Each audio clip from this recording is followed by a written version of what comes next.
Iraq surprises the world, among the 10 richest countries in natural resources. Hey, have you ever stopped to think about how much what's underground is worth? Well, we're not talking about hidden gold or lost treasures. We're talking about natural resources, those fundamental elements that sustain everything we use, from electronics to fuels and fertilizers. Today's talk is about that.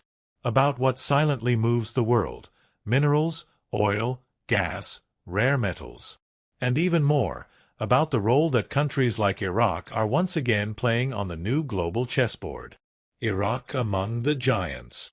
According to a new report by Visual Capitalist, Iraq ranks 9th in the global ranking of the richest countries in natural resources, with an estimated value of $16 trillion. And the most interesting thing, this is based mainly on two riches, oil and phosphate rocks. That's no small feat. This number puts Iraq ahead of countries like Venezuela, and not far behind powers like Australia, Brazil, and China. And it's worth remembering, Iraq is currently the second largest oil producer in OPEC and is among the top 5 in proven oil reserves in the world.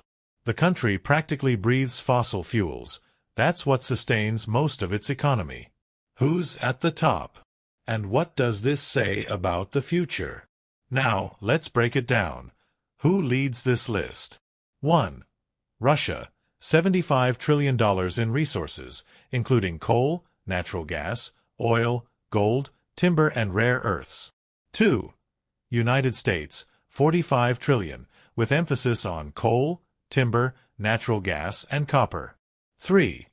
Saudi Arabia, $34 trillion, mainly oil. 4. Canada, $33 trillion, with a mix of uranium, gas, oil, and timber. 5. Iran, China, Brazil, Australia, Iraq, and Venezuela round out the top 10. Do you see the pattern? Energy, timber, metals, and fertilizers, these are the pillars of the real economy, the one that depends not only on paper, but also on raw materials. What is behind this accounting? These numbers didn't come out of nowhere. According to Statista, the calculations are based on estimated reserves that have not yet been explored, that is, what is in the ground and could be extracted in the future. And why does this matter? Because we are in a time of reorganization of the global financial system. With the arrival of the ISO 20022 standard, countries are being prepared for a new model of monetary flow, more transparent, digital, and, above all, backed by real assets. This changes everything. The trillions of barrels of oil or tons of buried gold will now be treated as hard currency in the new system. And the role of Iraq in this new context? Iraq plays a strategic role.